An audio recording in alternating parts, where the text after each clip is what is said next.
good morning, New Orleans, and welcome to the Good Morning Show. It is a wonderful Tuesday, and I am thankful because the Lord blessed me with another day and planted my feet on the floor and got me over to this Black Talk radio station so I could be with you, and you, our WBOK family of listeners. It is 7:01 a.m. You got somewhere to be at 7:05. You got about 4 minutes, and if you got to be there at 7:15, you got about 14 minutes. So please, make sure that you take your time, take care of your personal business at home, so you're not trying to do that in the car. Be a safe driver, be a defensive driver, because there are the crazies out there, and of course, I know that's not you. But watch out for the others, and watch out for our babies and kiddos, those who have a lengthy school year, still going to school, and those who are out and maybe going to summer camp, or maybe they're not going to summer camp. They're hanging out in the neighborhood, in the streets, on the stoops. They're in the streets and around the playgrounds. Watch out for them so that they can be safe and return home after having some fun or education today. So look, it's if you haven't been outside, it's mostly cloudy. It's a pretty good feel good weather. Might want to grab your umbrella. I walked over here today. Had to go back to the car because I forgot my umbrella, and who knows what might happen in the next couple of hours. I was let in by none other than Ro Brown. Good morning. Yeah, got in here. How y'all are? Saw producer Jared. The day looks quite cloudy all day, and a little later today, we're going to have some showers somewhere. So it's about 81 degrees and cloudy now. Looks like it's probably going to go up to in further into the 80s today, and going to have some showers somewhere. That's right. That's why he let me in today. That's why he let me be here with him this morning, because he knew that I'd be out on that overpass there on Norman C. Francis Parkway and be in the rain. That's nice of him. Yeah, right. Okay. All right. Well, we got quite the show for you today, and we're going to be talking with Shaddai Livingston about Juneteenth and what's coming up later this week and this weekend.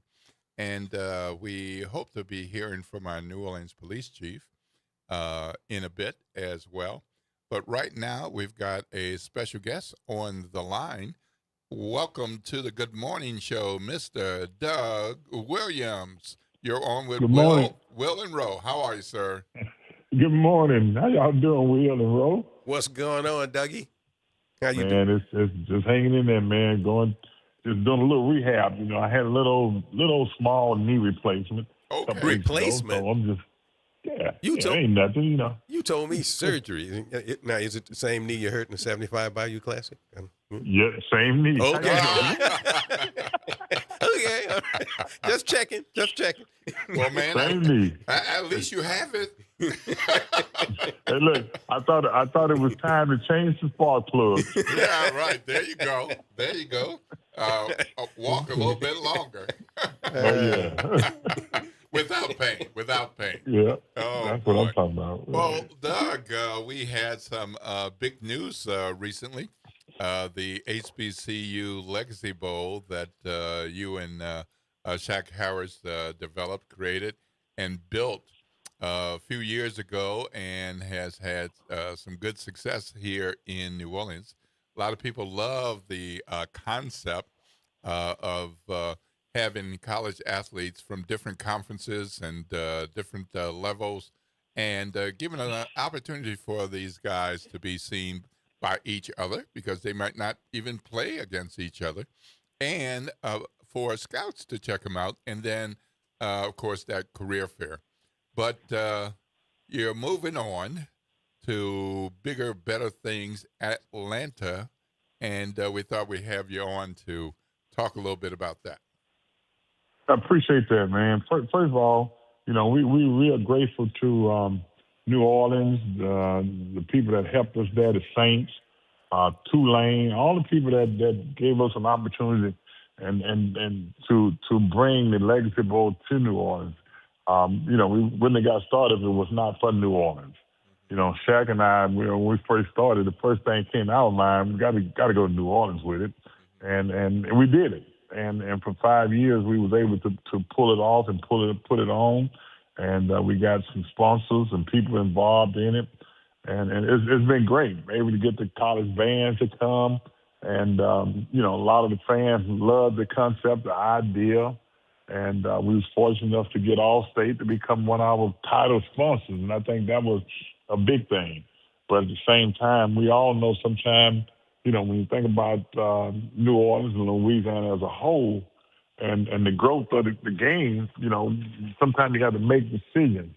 And when the Atlanta situation came to fruition, we looked at all things, especially when we're talking about HBCUs, the surrounding of HBCUs, and in Louisiana, we was wanted to make sure all of the HBCUs had an opportunity to come to the job fair, which to me is the Legacy Bowl is a great, great game. Don't get me wrong, but I think the most important part of that whole event was the job fair because of how many people we served, and it wasn't just serving athletes; it was serving anybody who had attended, a junior, senior, at HBCU, an opportunity to come and interview and get a job. I think that was the most important thing.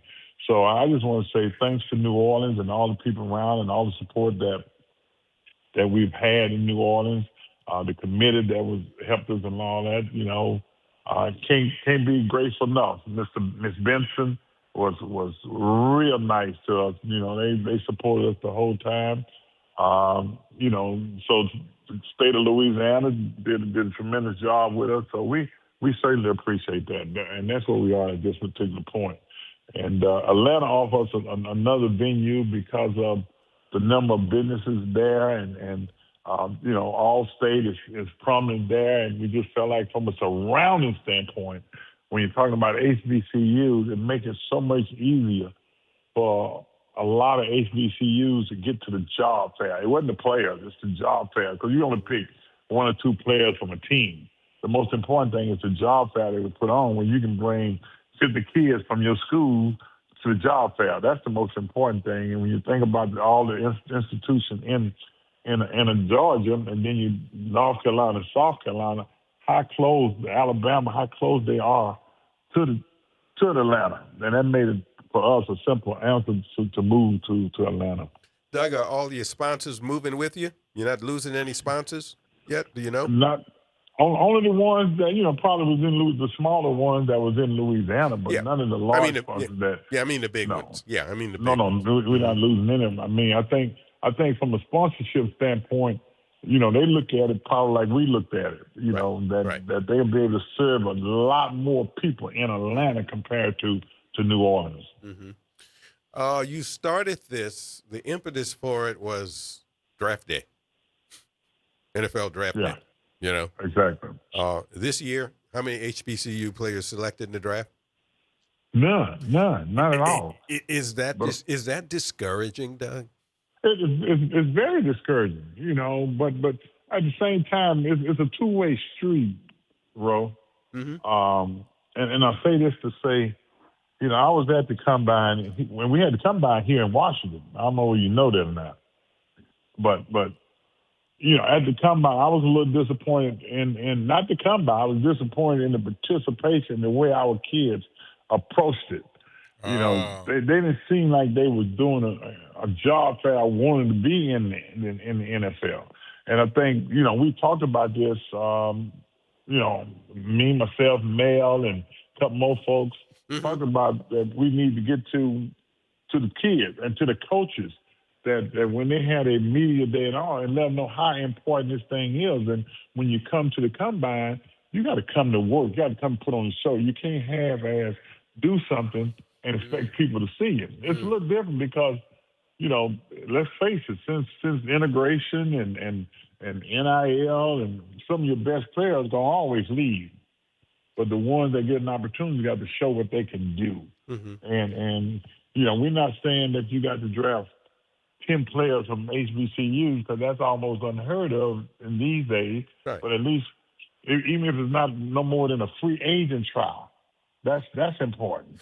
You know, get in and show the people that you got talent, that they should have watched you and things like that. But we didn't have any drafted, but at the same time, you can't give up. Right. And that's what Shaq and I are not going to do. We're going to do it until we get it to the point that we're going to be able to have 2 or 3 to 4 to 5, 6 guys get drafted every year. Well, it sounds like you're talking about you've got to prepare these young men for things other than 40-yard time and vertical leap.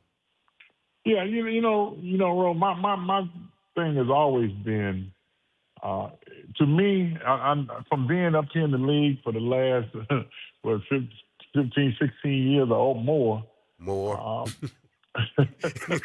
You call me old, Ro. I hear you. But my thing is, what I've learned that people talking about, they didn't look at this, and man, let me tell you something. They don't. I know we don't. We don't miss too much. No. Too many players out there. There's too many guys out there. We got too many mechanisms to make it work. Yeah. And if you go out and prepare, and you got the agility, the speed, and the strength, and the will, and the know-how, somebody gonna give you an opportunity. But it don't start your senior year. Now I think that's the problem. Right. You know, back in the day, you and I both know, and I hate to keep going back in the day because, you know, that's when black colleges didn't have to worry about people getting drafted because they were going to get drafted. Yeah. But when guys got to campus, if they had the talent and they had the ability and the athletic ability to make it to the next level, then they condition their mind and their body to say, when I get to be a senior, I'm going to make it to the NFL. You see what I'm saying? Mm-hmm. But now with all the transfer portals and everything, guys too busy trying to find out what's my paycheck, when you can do this. So they don't have time to work out or to get on campus. It's about, you know, partying for myself, not for you. You know, I can go back all the time. I mean, I had a girlfriend all through college, right? Okay. But I always remember one thing. You know, especially my senior year, I made a note to myself that, you know, every Thursday was the only night I visited my girlfriend because she cooked red beans on Thursday. There you go. Not Monday, Thursday, and that's all right. Yeah.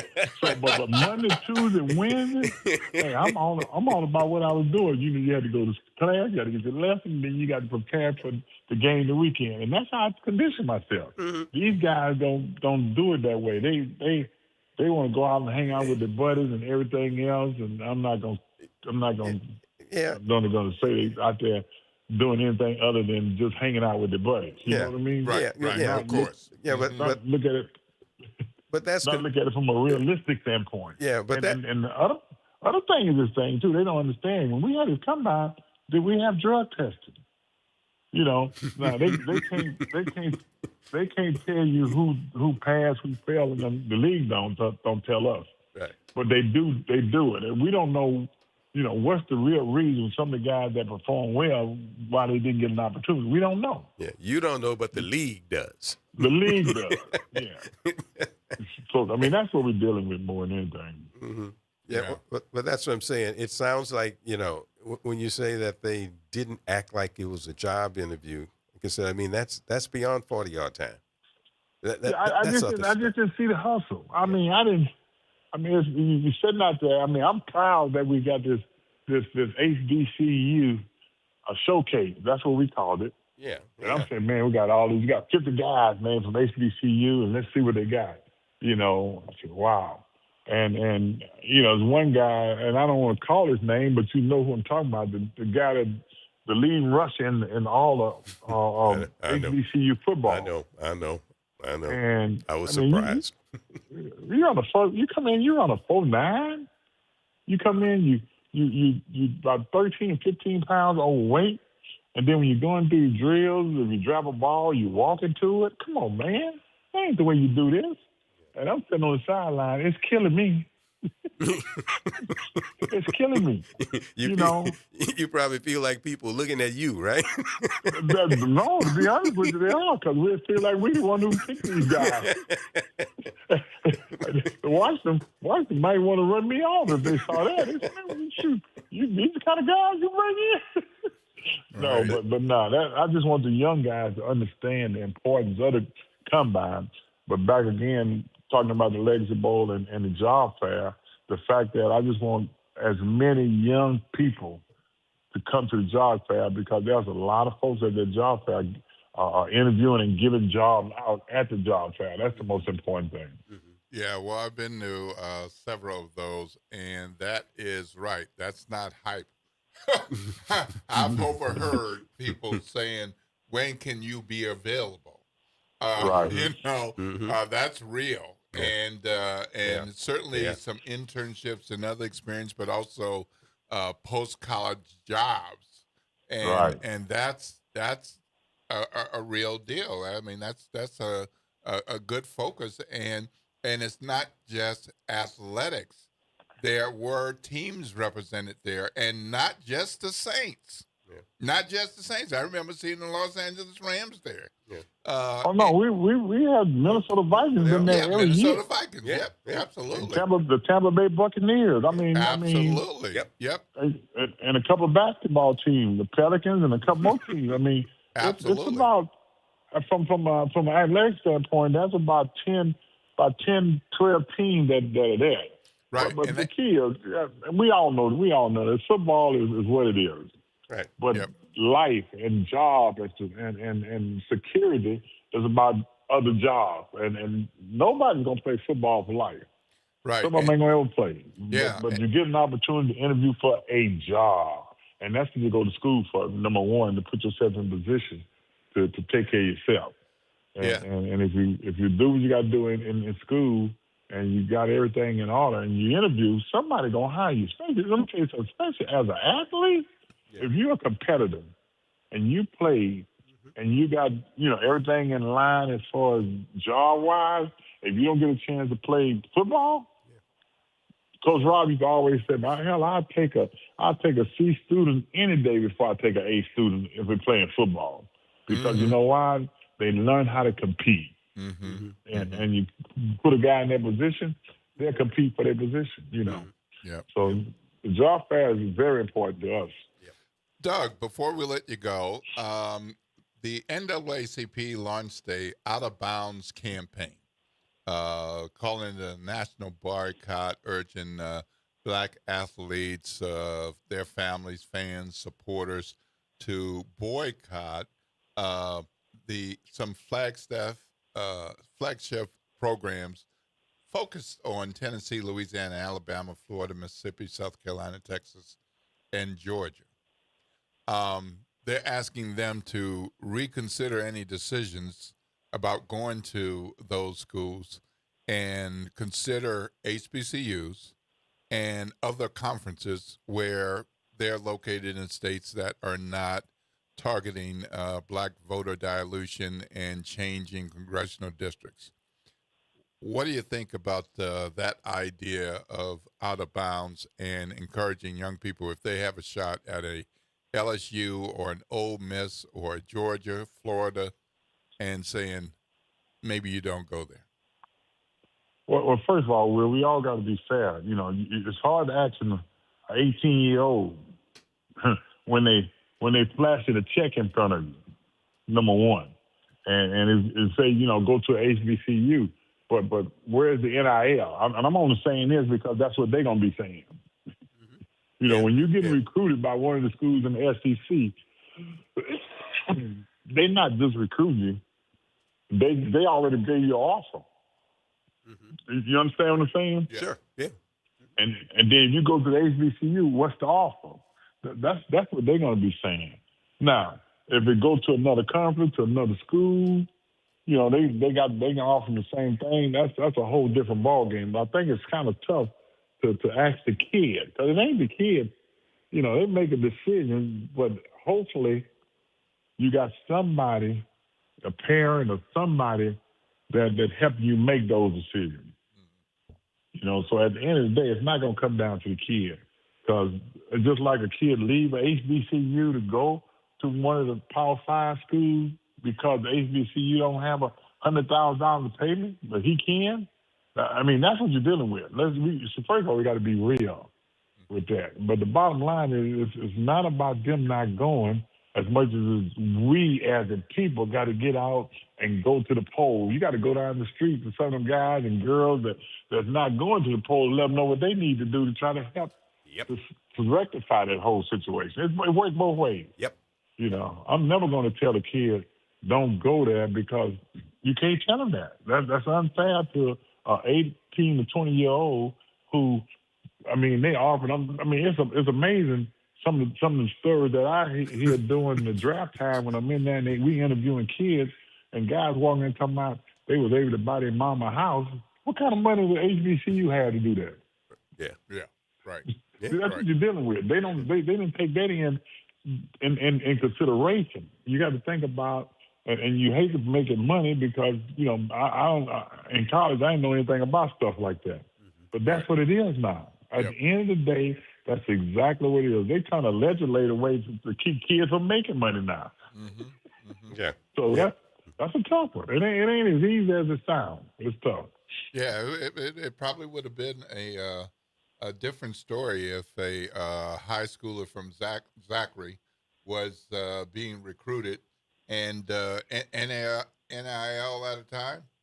Woo! Hey, let me tell you something. I mean, again, if you knew my life story, you know, at the end of the day, if somebody came calling and I was 18, 19, I'm not gonna say I would have went to Grambling. I'm being honest, but I'm glad I ended up at Grambling. Yes. Now because I'm sitting where I sit, and the time wasn't the time then. Right. You know, but I wouldn't have just went because that's the school that recruited me. Because at that time, I didn't think it was a better coach or a better school to go to than Grambling State University. Of course. You know, so it all depends. Hypothetically, I would say that if that was in place during my time, I might not have been at Grambling. Yeah, right. But Deal would have made that decision. Deal would have made that decision. No. How can she not make that decision? Just like she told me I was going to Grambling. Yeah. She just told me I was going to Michigan or somewhere else. All right, Doug.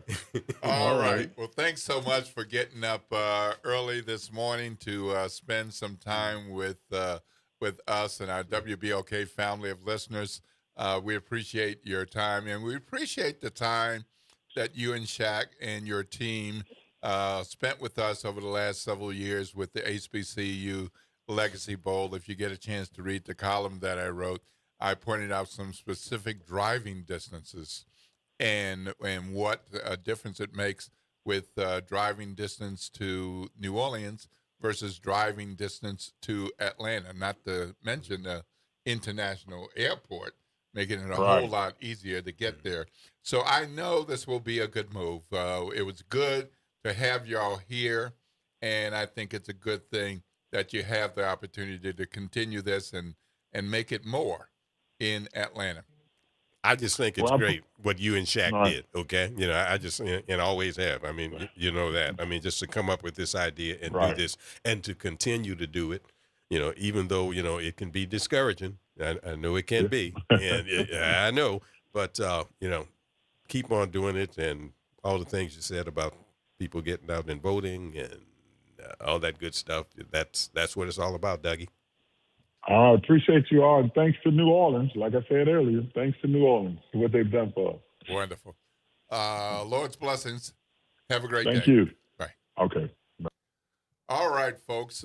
Great conversation with none other than NFL Super Bowl MVP Doug Williams from the Washington Commanders, quarterback at Grambling State University. Did so many things in his football career and outside, like the HBCU Legacy Bowl. Good conversation, huh, bro? Yeah, indeed. Yeah. All right. Well, we're going to go to break, and when we come back, we will continue with the Good Morning Show. We have news update that Chidai Livingston is on the way, so we'll be seeing her soon. She'll get here safely, and we'll do that as well. And I didn't tell you about coming up in the show right here at WBOK. There's a lot going on with Bayou Phoenix. So we're going to have the man, Troy Henry, coming to his radio station to talk about what the heck is going on. So stay tuned for that. You want to find out some more about Bayou Classic and what's going on? Troy Henry will be here to tell you about it. All right, we're going to break. This is WBOK, 1230 a.m., what New Orleans is talking about all day long.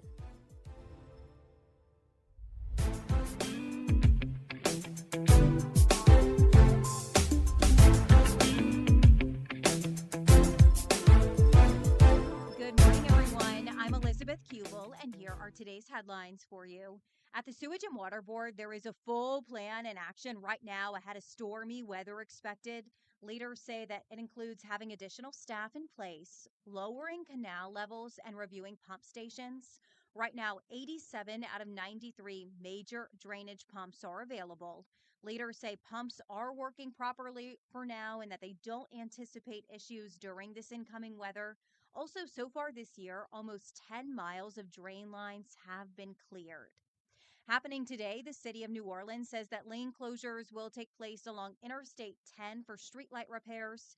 The right lane on I-10 westbound between Ransom Street and the base of the high-rise bridge will be closed from 9 a.m. to 2 p.m. That closure will also include the westbound I-10 entrance ramp from Highway 90. Other closures are taking place tomorrow.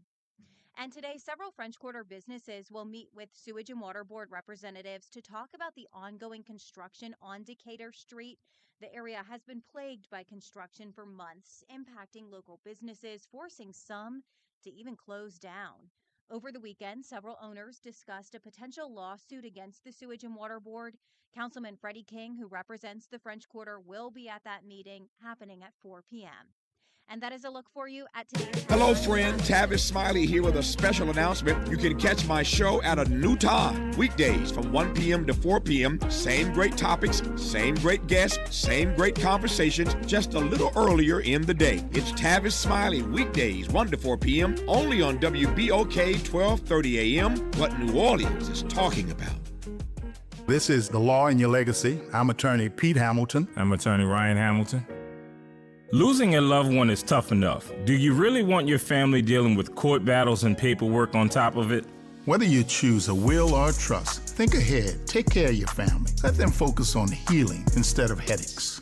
This is not legal advice. That's just a tip brought to you by Liberty Bank and Trust. For more information, go to libertybank.net or contact us at 504-915-5016. Greetings and salutations. I am Edward B. Coulon Smith, chairman of the board of the New Orleans Regional Black Chamber of Commerce. We'd like to invite you to tune in every Wednesday at 12 noon on WBOK to listen in on Black to Business and be a part of the movement that's going on. Thank you.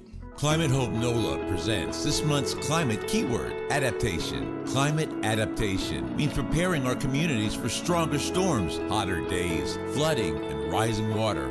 That means planting trees, restoring wetlands, protecting homes, and helping families recover stronger after disasters. In New Orleans, resilience is part of who we are and how we survive. Learn more, stay informed, and take action with Climate Hope NOLA. Visit Team Hope NOLA on Instagram to learn more. Ladies and gentlemen, boys and girls, welcome to another open enrollment update. Who do I have on the line today? Hi, you're speaking with Vanessa Scott of BSG of Louisiana. Can you tell us a little bit about what is open enrollment? The open enrollment period is for Medicare members that want to change from one plan to another. Why is open enrollment so important? Because a lot of people missed out on the annual enrollment period. So they need to have a one-on-one review. And if you have questions or concerns about your Medicare plans, what should you do? You just pick up the phone, call 504-621-3687. We even come out to your house. Zero cost to them. Get with BSG of Louisiana for your Medicare review. For church groups, senior communities, or disability organizations, call 504-621-3687. We are an independent insurance agency providing information about Medicare-related insurance plans. We are not connected or endorsed by Medicare or the U.S. government.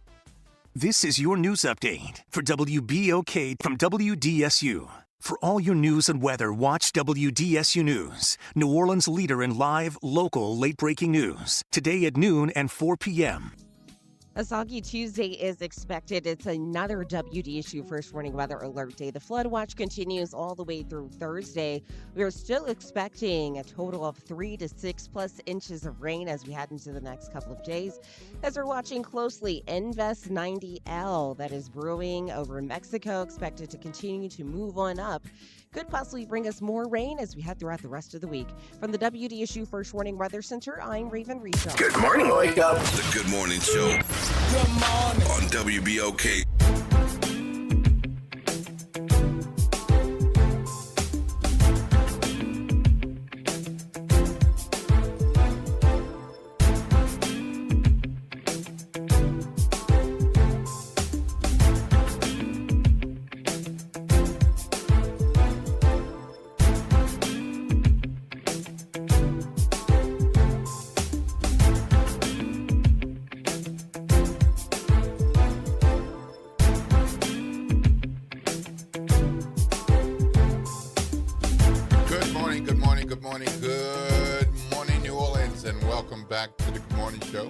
I'm Will Sutton, and I'm here with Ro Brown. Good morning. Enjoyed that conversation with Doug Williams. Yep. His career and his life might be a whole lot different if he had NIL. Well, yeah, could be. You know, yeah, I mean, absolutely. I can't imagine what you're supposed to do. You know, I've heard some people who are, who attended HBCUs at a time when they could only attend HBCUs. Yeah. Who said that, they would have gone to an HBCU anyway. Absolutely. I've heard them say that. Okay. Yeah. And I don't believe them. most of them, okay, but he said, no, I may not have gone to Grambling fellas. She was going to give me $1 million. Yeah, right. Okay. In 1973 when I got out of high school. No, I may not have gone. Makes sense to me. Yeah. Right. Yeah, here's what we can give you. We'll take care of your tuition, and you work hard, but you're going to have to pay these fees. Yeah. Yeah. All right. Well, we are turning to have a conversation with Sister Shaddai Livingston. She's been here before, but it's been a little while, and we're going to be jumping into a conversation about Juneteenth. Every year, Juneteenth comes. And every year, I hear people saying, what is Juneteenth? Nobody's doing anything. And it's like, it's just not true. It is just not true. So before we get to that, Shaddai! Hello. Good morning. Happy Tuesday. Yeah, happy Tuesday to you. Thank you all for having me. Yeah, absolutely. Well, of course, you been here before, so stranger to WBOK. No. But we have our audience changing now and then, so let's do a little update about who you are, where you from, that kind of thing. So who's your mama and them? Oh, my mama and them. Oh, I am the daughter of the Shannon Livingston and Kojo Livingston. So, yeah, I'm born and raised in New Orleans. I've lived many different places, traveled the world. For some reason, I always end up coming back home because home is where the heart is, I guess. But yeah, who am I? I mean, I'm Shaddai, a mover, a dancer, a lover. I always like to say I'm where art and science meet. Yes. Where business and culture meet, and business and culture and commerce meet. And so. Yeah. So yeah, that's a little bit of me. Sad ring, Will. Come on. I like that. The bell. Yes, I love that. Yeah. So that's how I describe myself. Currently, I have the pleasure of sitting as the director of the Small Business Incubator for Southern University of New Orleans. Very nice. Yeah, I'm loving it there as well. I also am the artistic of creative productions for the Andre Caillou Center. And I am the founder and director of the Afro-Indigenous Society, which hosts the Juneteenth Festival every year. Well, that's quite a few hats. Yeah, and that's not even all of them. I know. Well, why don't you find something to do with your time? No, but I do believe in work-life balance. I just published a magazine called Women of Leisure, where that is all we talk about is work-life balance, spirituality, sensuality, wellness, overall, just holistic well-being, not just the hustle and the grind. You got to keep your nails and your toes done. Yep. So, how long you been at SUNA? This since December. Yeah, it's still fairly new. So I'm in a revitalizing and re-engineering phase. Yeah. And it is going well. It's going well. Good. So tell us about the Indigenous group. Why did you change that name? Who are these people? Other than an event like this weekend, what do they do? Yeah, so the Afro-Indigenous Society. So I started the Juneteenth Festival in 2020, and I was voluntold by an elder at the time that I needed to do something because, you Kojo's daughter, it's time for you to step up. And okay, let's pause. Yes. So for those who don't know what you just said, who's Kojo? Kojo was my father. He was a community activist, a journalist, Garveyite, all of the things here in the city. Yeah, I remember. Well, Yeah. Exactly who he was. Yeah. Yeah. All right. So in 2020, I started the first Juneteenth Fest, which I didn't know at the time it was going to be a festival. It was just supposed to be a small little celebration. But the outpour and the support was just so overwhelming that it became a festival. And so then people would ask, when's the next one? I'm like, well, I guess I'll see you next Juneteenth. And so then that Juneteenth came, and people were like, well, do you do events like this throughout the year? And I'm like, no. And so, but it kept becoming a question. And I'm like, I am an introvert, but if this is something that I'm going to do and be called to do, it has to be done in a way that's meaningful and purposeful. And it has to be genuine and authentic to who I am. So I sat with it, I meditated, I'm like, okay, so we're going to call it the Afro-Indigenous Society, in the sense that we are stemming from Africa, but due to the slave trade, we may not know exactly where, but we're also indigenous to this land. And so the events and the workshops that I host, such as the Juneteenth Festival, the Chakra Festival, the Chakra Workshop Series, the Father-Daughter Tea Parties, all of it has a purpose, and all of it also has a different audience for each event. So, yeah. All right. So let's segue into Juneteenth. But before we get to what's happening this weekend, what is it? What is Juneteenth? Is it real? Should we? I mean, do we look at it and say they should have done it a long time ago and let it go? Why do we observe or celebrate? So Juneteenth, and this question comes up every year about who should be celebrating it and should it even be celebrated? Yes. Like, if this is something, a time that should be, we should be dancing during this time. And I think, number one, there's been so many players, so many people involved with advocating for Juneteenth to become a federally recognized holiday. Even people here from New Orleans, such as Brother John Mosley. You have so many so many people that saw the value in this. And I think it's not only just a holiday about a group of people not being told that the Emancipation Proclamation had been written, but it's also Wansen Malo Day. So we're talking about a man who self-emancipated. We're talking about the man who inspired the Mardi Gras Indians, the Maroons. So I think that all of that is significant on June 19th.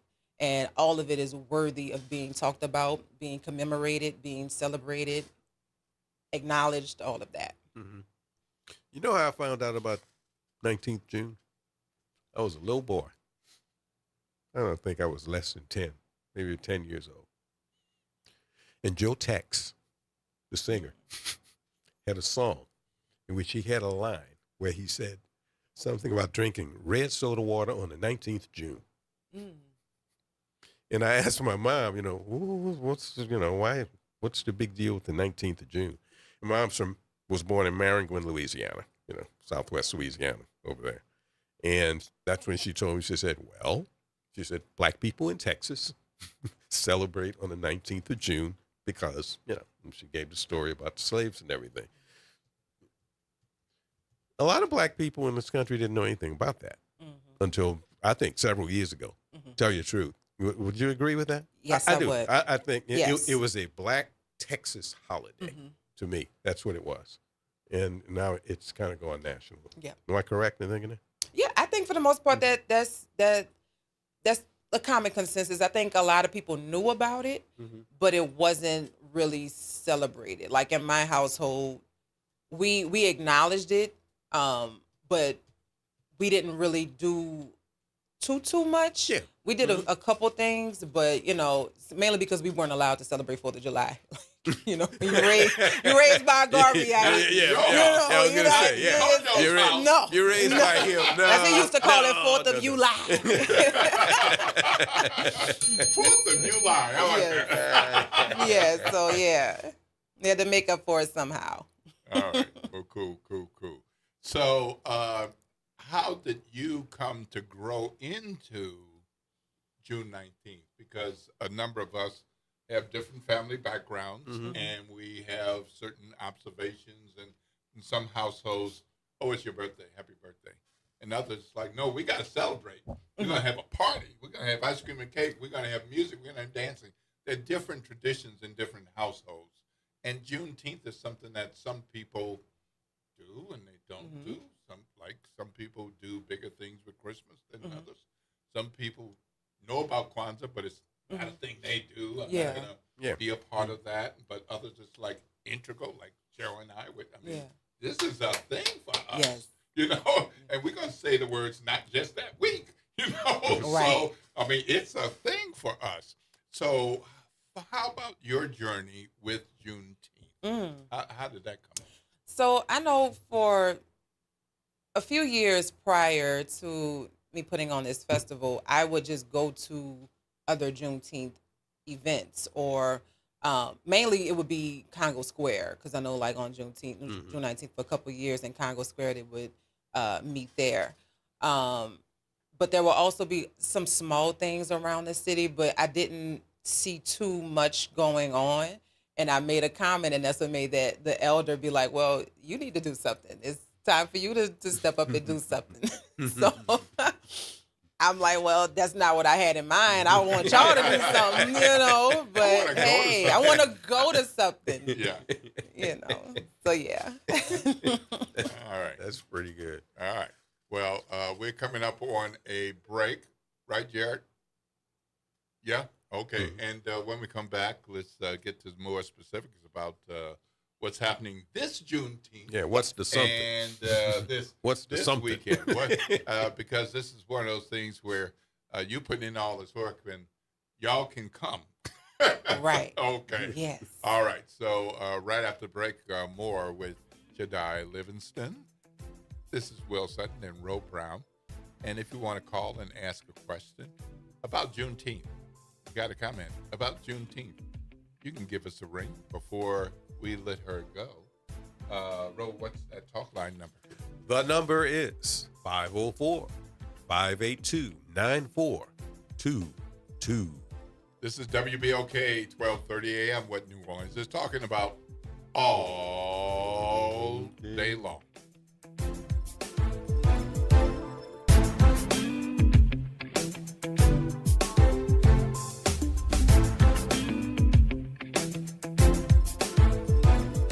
This is the Bloomberg Black Business Beat. NBA legend Shaquille O'Neal is partnering with a tech wonderland right in the middle of New York City. It's called Tomorrow, stylized as TM:RW.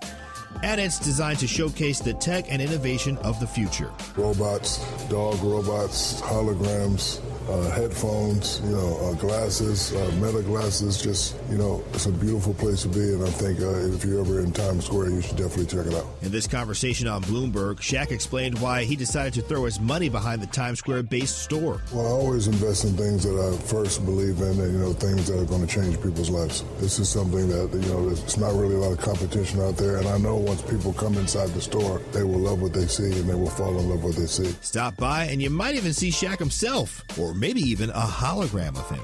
A beautiful, sexy hologram. It's a hologram, a beautiful, sexy hologram. I'm Bloomberg's Justin Milliner on the Black Business Beat. It's deck days at Lowe's, and the savings are stacked. Right now, pros get 15% off all in-stock composite decking from top brands like Trex, TimberTech, and Decorators. Plus, get a free DeWalt 20-volt max 5-amp-hour battery when you buy a select DeWalt tool. The deck's stacked in your favor with brands pros trust. Our best lineup is here at Lowe's. Valid through 4/22 while supplies last. Selection varies by location. And Doug. There's nowhere I wouldn't go to help someone customize and save on car insurance with Liberty Mutual, even if it means sitting front row at a comedy show. Hey everyone, check out this guy and his bird. What is this, your first date? Oh, no. We help people customize and save on car insurance with Liberty Mutual together. We're married. Me to a human, him to a bird. Yeah, the bird looks out of your league anyways. Only pay for what you need at libertymutual.com. Liberty, liberty, liberty, liberty. Norman Robinson is back. Can you hear me now? And he's taking no prisoners. Can you hear me now? Each weekday, Norman Robinson brings you commentary with Off the Top. The incident was shocking, disturbing, disgusting, disappointing, and sad. Each weekday, Off the Top with Norman Robinson is heard exclusively right here. It's Off the Top with Norman Robinson on WBOK 1230 AM. Well, Saints of God, this is Pastor David Impartan Sr. coming to you over the airways of WBOK, your favorite host of Change Your Water, Change Your Mind. I want to invite you to our show every Saturday from 1 o'clock to 2 o'clock p.m. That's Change Your Water, Change Your Mind. I want you to invite your family and friends to a broadcast that's designed to change your life, the way you think, the way you act, and what you eat. We want you to tune in every Saturday at 1 o'clock, WBOK, 1230 a.m. See you on Saturday. This is Andronika Morris, host of Put Housing First. Join us every Tuesday at 12 o'clock, where we will discuss how housing affects every aspect of our lives and what's necessary, what's needed to guarantee housing for all. Join us every Tuesday at 12 o'clock as we dig down deep onto the issues that affect all of us. Good morning, wake up. The Good Morning Show. Good morning. On WBOK.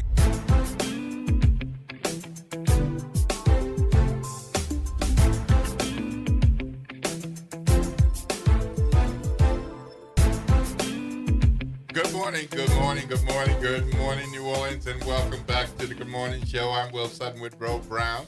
We're in conversation with the fabulous Sister Shaddai Livingstone. And, I'll tell you what, if you've moved around the community, you've seen her.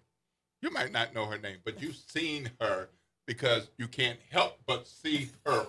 Because I don't know who put all those things in her closet, but boy, does she have a closet. I mean, geez, wow. It's like I haven't seen this one before. Well, thank you. It's like you mix and match and those shoes and those boots. Well, and you did hear Miss Livingston say, you have to take care of the nails and the toenails. Yes, absolutely. Just say that. Yep, So. yep.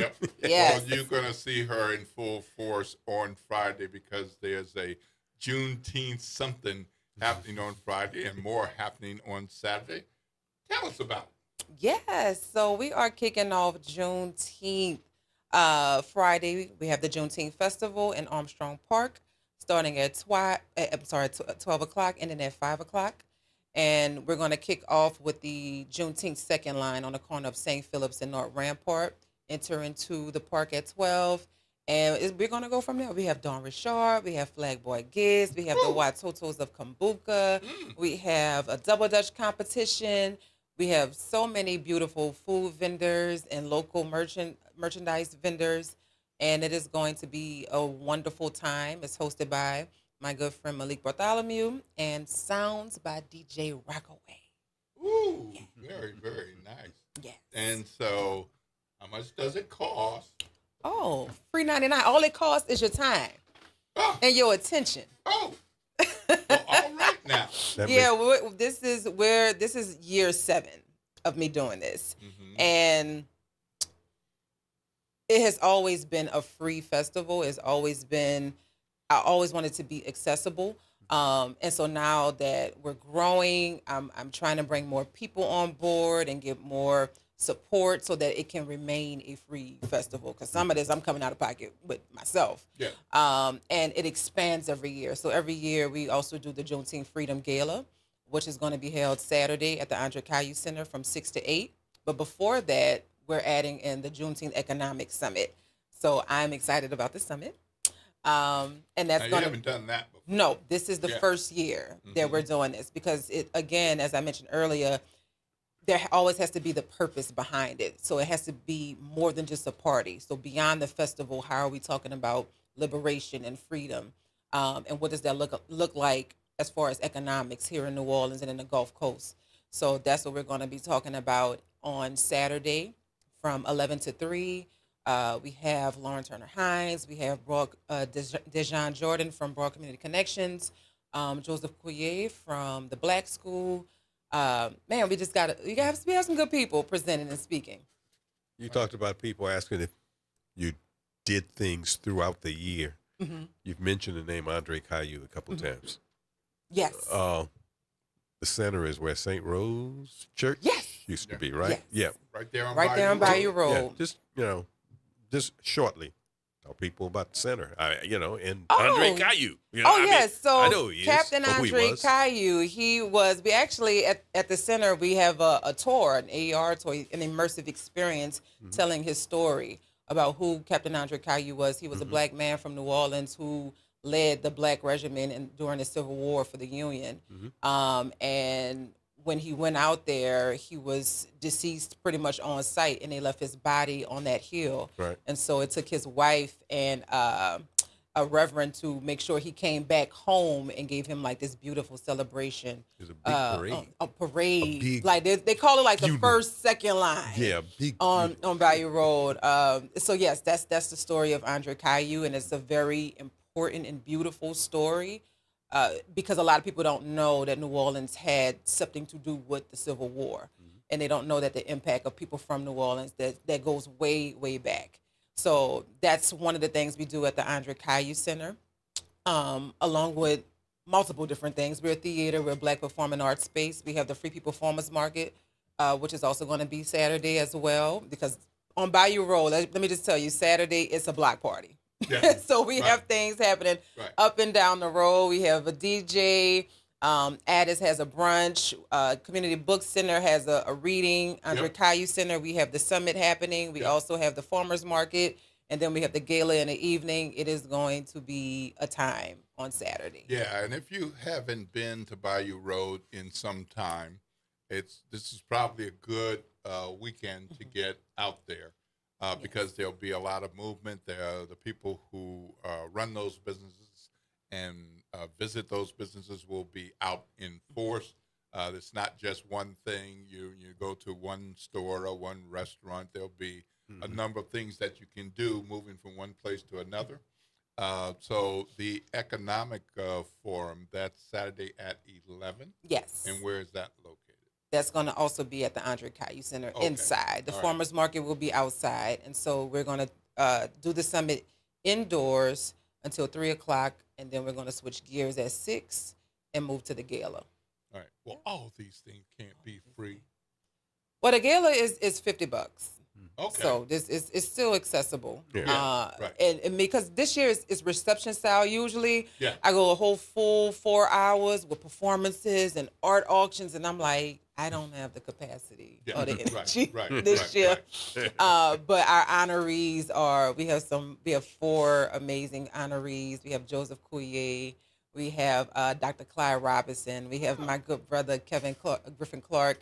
And last but definitely not least, the good brother, Rob Rich, who you will see Thursday at the Freedom Ball. He and his wife, Fox Rich, put on every year.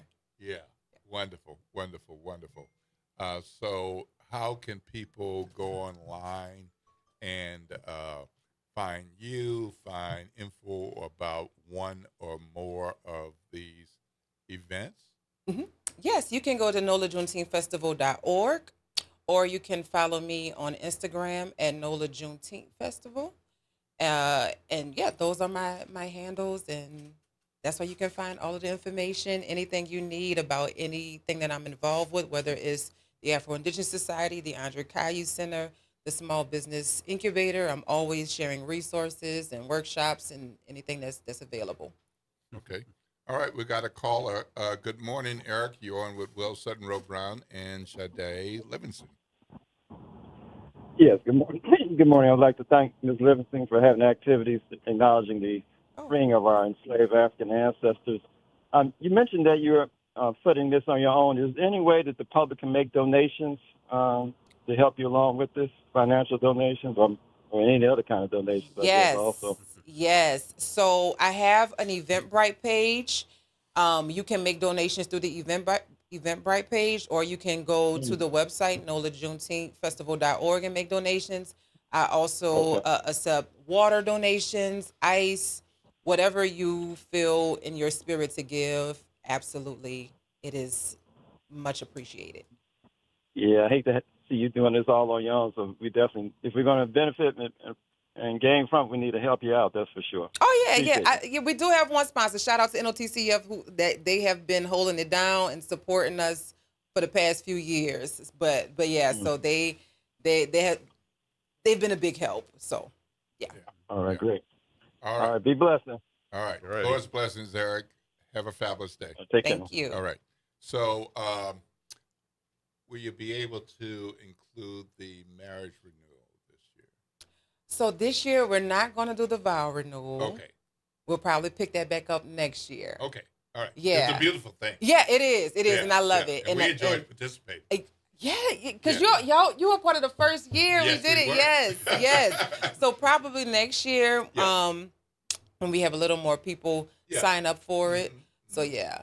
But it is beautiful. I love it. Yeah. I love doing it.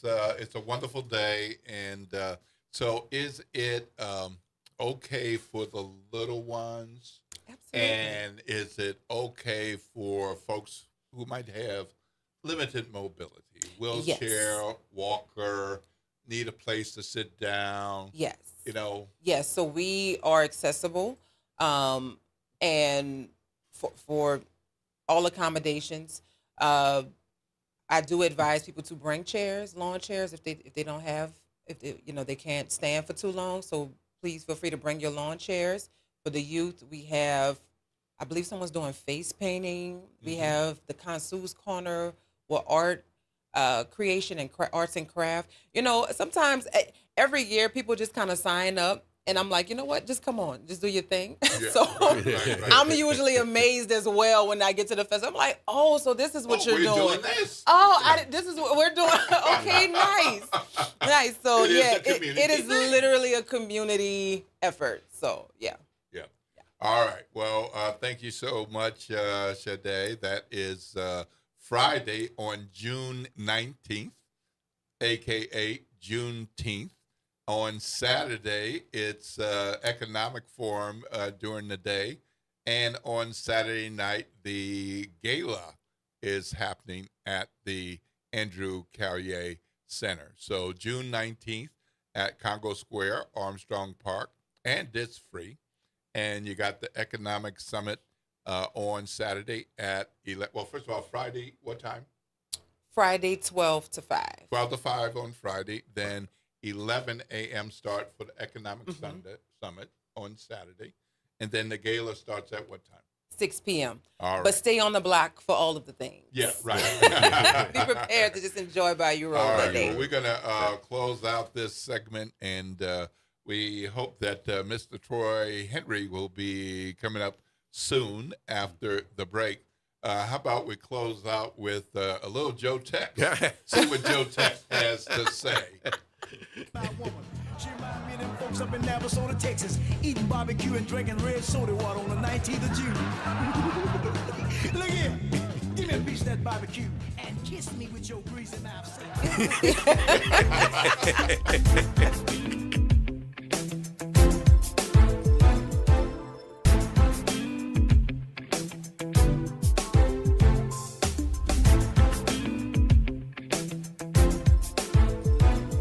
WBOK New Orleans, home of the Good Morning Show, 7 to 9 a.m. weekdays.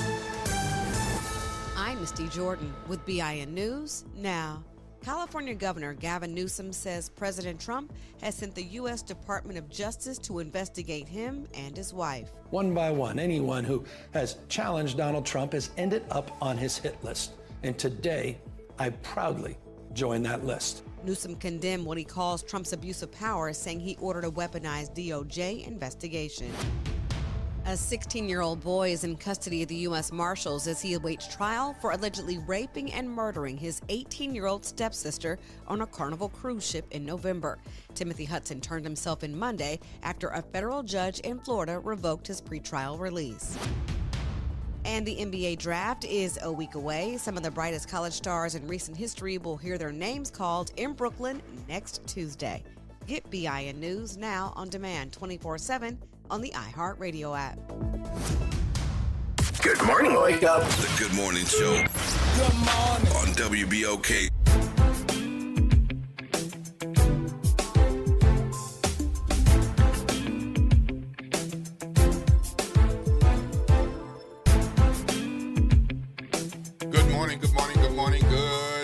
New Orleans, and welcome back to the Good Morning Show. I'm Will Sutton with Ro Brown. Good conversation about Juneteenth.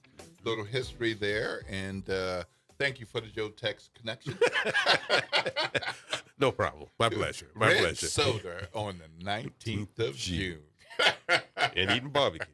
For those of you all who are too young to know who Joe Tex is, look it up.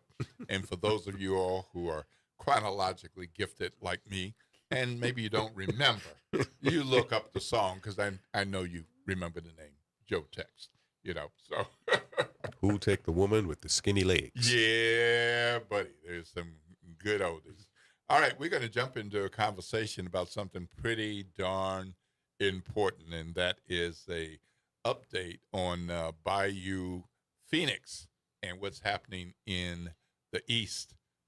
With that, the developers sought state funding and did not get that. But I do want to say, so you understand some context, that's not the only thing that was sought and was not funded. So there were a number of projects. So that's one thing to put out there. And we have none other than Troy Henry on the phone line right now. Good morning, Troy. You're on with Will and Ro. How are you? I'm good. How are you guys? Hey, Troy. How you doing, sir? What's up, Mr. Ro? How are you, dude? I'm hanging on. Good, how are you? Good. How are you? Can I make a real quick statement? I wanted to just kind of apologize to our listeners for this FM debacle that has kind of occurred. Oh. Our FM station has been off air now for a little over a week, and it's been a tremendous challenge. I'll just give you a 30-second overview of it. Wendell, when we bought the station, we had a lease on the top of Place St. Charles. We wanted to have the lease transferred into our name after we bought the FM station. We had the lease. The Place St. Charles people said that both Wendell, myself, Jeff Thomas, and Equity Media didn't qualify to maintain an $800 a month payment for the lease on the top of the roof. So we thought that was kind of an interesting conclusion, the fact that we all have millions of dollars in assets and debts and things of that sort, but we didn't qualify for an $800 roof antenna on the top of a roof that was already been there. So we had to move our antenna to a One Shell Square. And so we did that, and we have a lease that we've executed with One Shell Square to put it at the top of that one, which will actually give us a little more range because it's a little taller building. Mm-hmm. But One Shell Square is in bankruptcy. And so while we have signed the lease, they can't sign the lease until I guess it's a trustee or somebody like that, actually signs a lease. So our antenna is literally sitting in storage, waiting to be installed on top of One Shell Square, and we're hoping that happens in the next day or so, so that we can get our FM station back up and operating. So I just wanted to kind of open with everybody understanding what happened to the FM. It didn't go away. It's going to come back bigger and better, but we just had to deal with these crazy challenges with that. For those who are listening, Troy, give them a little background on when Equity Media acquired the FM and what you had done already and were aiming to do. Yeah, we acquired two stations, KK 750 and AM, KK 750 AM and 107.1 FM. And we acquired them about 9 months ago, I guess it would be now. Our intentions are to, kind of continue to grow our media set of assets, and we're going to do some reprogramming once we get the FM back up and things of that sort. But yeah, it's been a little bit of time, and we think that the community, has different needs. One, we want it to be on the FM dial. I have an electric car, for example, that doesn't have AM in it.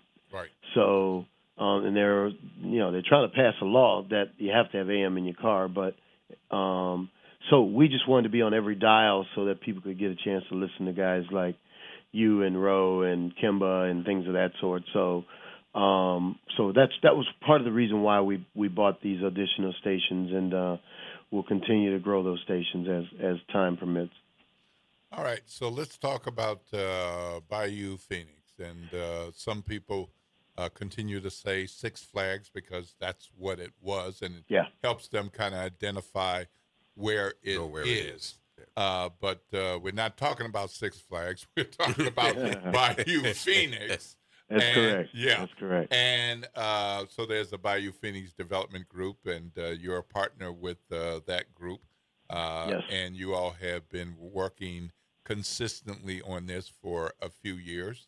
You got the rights to develop this park into something new and cool. And you did seek some state of Louisiana funds to assist with this. Can you put it in context of why you all went to the state and what that has to do with Bayou Phoenix? Yeah, sure. When this initial procurement came out, the city was seeking a development partner. And development partner means partner in every sense of the word when we undertook this effort. And so we envision the entire development price tag to be roughly about $500 million. So we are in the midst right now of working with our investment banker. We think that we'll close sometime in September or October on the first $300 million of private funding that my partners and I will sign for. I don't know about you guys, but I never signed for a $300 million note before. So I haven't. It's a I big don't deal, think right? so. Maybe Ro has. But, No, I don't think so. He's in the Hall of Fame and everything like that, you know? Right. So we're doing that. But the way this will work is that there's another $70 million that'll get privately financed for the movie studio. Our portion will be for everything but the movie studio, which is the hotels, the youth sports complex, indoor and outdoor, the water park, the outdoor Clearwater Beach Lagoon, the family entertainment center. All of that will be part of that $300 million. The $70 million that the movie studio will do, they're financing that themselves, and we're leasing them the dirt to do that. The remainder, the other $80 million, will be ground leases to retailers, whether that be restaurants or soft goods and things of that sort. So you just imagine if Ro had a restaurant and he was going to be at Bayou Phoenix, I would lease him the pad, but we have 100,000 square feet of retail, so he'd be putting up a $2 million restaurant, for example, there. That's how it adds up to the total of $500 million of estimated development costs. Our focus is really on $350 million of it, which is the items that I listed. And of that, we need a public participation component of roughly $50 million, which is 10% of the overall development cost. And if you know anything about development, that's really a small ask of what amounts to a high-risk development of a site that hasn't been developed in over 20 years. And it'll be the largest development in New Orleans East in over 50 years. So it's significant. It will have a significant impact. And we want the public to participate. If you're going to be my public partner, then don't just be a partner in name only. We want you to actually be a participant. As you know, the city just obligated $11.5 million to tear down the Lindy Boggs facility. We tore down the Six Flags complex on our own nickel. We paid for it. So we're just asking for the same level of treatment that other developments get. And in many cases, New Orleans East kind of gets left behind until it's election time when all of the politicians show up there. We're asking for a true commitment. And that's state, that's local, as well as federal participation. We're applying for funds at all three levels. All right. So you're working on this investment deal. And so you're focused on one institution. Is that right? No. When you do a deal of this size, you'll normally engage with an investment bank. Mm-hmm. That bank has relationships with thousands of funders. Mm-hmm. And so that's who we work with. They package our deal together, and then they talk to whether it be private equity firms, family offices, institutional banks, as well as traditional banks, as well as all types of sources of equity. And so they're the most skilled organizations at doing this. Now, they charge you a fee for doing this, but they don't take on these deals for if they don't think that this can be funded. And they've funded a similar project just very recently. So we're very confident. I'm under an NDA, so I can't say who the investment bank is, but they're a globally recognized investment bank and is excited about the project that we're doing. So we'll get the $300 million. Okay. I'm pretty confident of that. It's the question is will we get some public participation? Mm-hmm. Okay. Public stuff. So I hear you, NDA. I hear you, and I want to respect that. Can you give us an idea? You say globally recognized. Is that globally recognized, like in investment circles? Oh, or is this no. Is this something that Roy and I might recognize as a brand? No, you wouldn't recognize them as a brand. But globally, they're recognized. They do deals and source deals all over the world. Their offices are in the U.S. They're in Europe as well as in South America, I think. So they're a large, globally recognized investment bank, and they've been around for well over 20 years. And they know what they're doing. They've funded all kinds of deals. I wish I could tell you more, but the last thing, and you could understand it when they're doing these deals, the last thing they want is media types or other types bombarding them with questions about funding.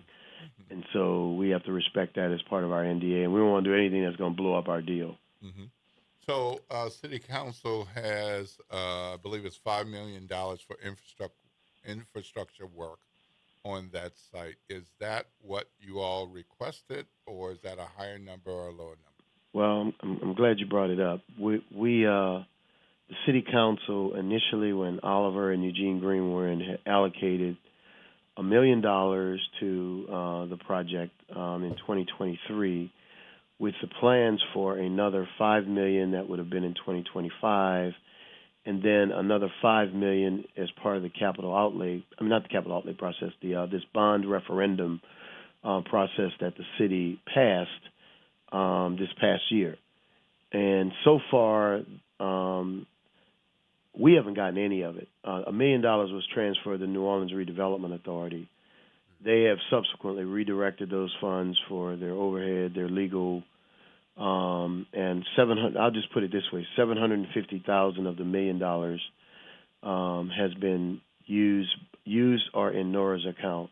That had nothing to do, in my opinion, with the advancement of the project. It's for legal fees, overhead. Can they do that? I don't know. I'm not a lawyer, Ro, but I can tell you. And if I had the documents, if I was there with you, I'd show you the documents that they freely admit that that's what they've done and reallocated and rebudgeted the money. Now, there was a $200 $600,000 study that was done for the facility condition assessment, which is not complete. That was also, I don't know if they paid it or not, but they're supposed to pay that obligation to the engineering firms that did that. But the study isn't complete, and we need the results of that study so we can allocate the land to our partners. One, where does the water park go? Where does the hotel go? Where does the sportsplex go? Where does the movie studio kind of go? So we need the facility condition assessment to help guide that. And so we don't have, that's not complete yet. But the $5 million that we were supposed to get last year hasn't showed up yet. And now the bond allocation, they have not given us any indications that that $5 million commitment out of the bond allocation is going to end up at Bayou Phoenix. But I just think it's a shame because I just told you about $11.5 million they're going to pay for to tear down the Lindy Boggs Center. Yeah. And we had to do that on our own. So I just don't like the way we're being handled. There's a lot of they treated us like we're criminals. We got about me and my partners combined have got about $3.5 million invested into this site and all of the activities that we've done. And they're not our partners. They're being our overseer and making sure that we do everything right. I don't know if you read the quotes from the mayor and everything like that. Look, we got the most invested. There's nobody that's invested more than us in making this a reality. And I personally believe that there are a number of political factions that don't want to see this happen. Whoa. And I will tell you that. Well, yes. Okay. Yeah. Well, Will doesn't like to hear me say this, but as you know, I'm just a sports guy. Okay. I'm simple. Okay. I'm just a sports guy. Yep. What's the latest roadblock that you have? It sounds like it's all public. It's all what? You said? Public. Oh, okay. Now it is, yeah, last week. You know what I mean? Public, or lack of public money that you probably should get, that you deserve to get. I think that's just me talking. And that seems to be your latest hurdle or whatever. Seems like there's always a hurdle. I'd say you're right that it's public. It's between the public sector's lack of commitment as well as the public funding to do a transformational project like this. It's unfathomable to me that the lack of support that we have from our elected officials, and the only thing that they've done is basically making sure we do everything right because, they don't want us to make a dollar, so to speak. So you think about it. That $1 million got allocated, and we didn't see it, but all of these other folks in Nora's organization, now they have to justify overseeing us and the overhead that they're charging to the fund. That's what they have to do now, and it's crazy. So it doesn't get to the project; it gets to an overseer, and it's frustrating. So that's kind of what we've been dealing with. They've now said that they believe we're in default because we didn't give them certain reports, and we didn't do a certain milestone because they don't read the lease well enough to know that we have developed this project in phases, and the milestones listed in the lease change as the lease calls for if we do a phased approach. So if we could just get these public people off our backs to just let us continue to develop the project and provide us the level of support we need. We don't think that a 10% ask is a large ask, especially when you look at other public-private partnerships like the thing downtown next to the convention center and the Omni Hotel that's going to come up. Those asks are much higher than 10% ask. And but we just are getting obstacle after obstacle put in our way, and we're just having to deal with each one of them. Well, at WBOK and the folks who listen to WBOK, who we appreciate, and beyond WBOK, people know the name Troy Henry for lots of reasons. Been business is just one of those reasons. But your partners, people don't know their names as well. Yeah. You have, and your partners have been at events, so it's not like they're hiding. They're just doing this work and doing other work. So you're sounding rather frustrated. Are they as frustrated as you, or do they have a brighter view of what's going on? Well, I would probably, this is my own personal opinion, I think they're even more frustrated than we are. They just can't believe some of the things and I call it they're kind of getting a little bit of the black treatment, and it's a kind of a new phenomenon for them being partners with us in this venture, because a lot of times sometimes it's the African American public officials that are worse than the non-ones, and so they're flabbergasted and frustrated, but also equally as determined as we are to make this a reality. Because, look, everywhere I go, people ask me about the status of this project and how important it is for the region, as well as especially New Orleans East. Ro, my home, I live in Eastover, so I'm right across from the site, and my property value today has not achieved its pre-Katrina value because of the blight represented by, or the lack of an amenity represented by the old Six Flags. Mm-hmm. So this is a very, very important initiative for the property values, if nothing else, let alone the 1,400 jobs that'll get created and things of that sort. But it just doesn't seem to be a sense of urgency with, they make a lot of other things a higher priority than this project, and it's very, very frustrating and disturbing for residents that are out here, as well as just regular folks that want to see this amenity. We'll bring 2.5 million visitors a year will come to New Orleans for Bayou Phoenix alone. So that level of that, New Orleans right now attracts about 18 million. So you're basically going to about a 12% increase in tourism, but it's not downtown. It's going to be in a separate site that needs revitalization as well, which is here in New Orleans East. So will this project happen? I believe it'll happen, but unfortunately it's going to happen kicking and screaming as opposed to something with us all holding hands. Because right now everything we see and know is we got more. We don't have any partners. We have an overseer, and everybody wants to make sure that we're not crooks, I guess it is, or we're doing everything we're supposed to do, and they do have to do nothing. That's not the definition of a partner, but that's the basis for the activities of what we've seen out of the city and what we have seen out of Nora, their representative in this engagement. And so we're continuing to move forward. Now, if this thing kind of causes our funders to pause, that's going to be a different set of problems, because, there's a legal term called tortious interference that we definitely think has occurred. But we think we can get through that without having to go through more legalese with these city officials. Okay, we got a caller. Ryan, you're on the line with Will Sutton, Ro Brown, and Troy Henry. Oh, my God, there's another fella on the line. It makes me a little nervous. I'll try to get through this. I want to start with an old song a lot of people would relate to. It's a Ghostbusters soundtrack, Something Strange in the Neighborhood or something like that. But also, two questions. One, I want to reiterate from yesterday, what may a concerned citizen do to help this important project along that's going to put money in people's pockets in the East and feed children, and obviously be a hindrance on crime because of that nature. Second, do we know what firm or entity is handling the trustee of One Shell Square? Because it might be worth maybe somebody outside of your circle can start to contact that firm and see why they're dragging their feet, or just go sit in their office or something and see how long it takes to kick me out. All right, Ryan, Lord's blessings. Thanks for your call. We're going to let Troy Henry answer your questions.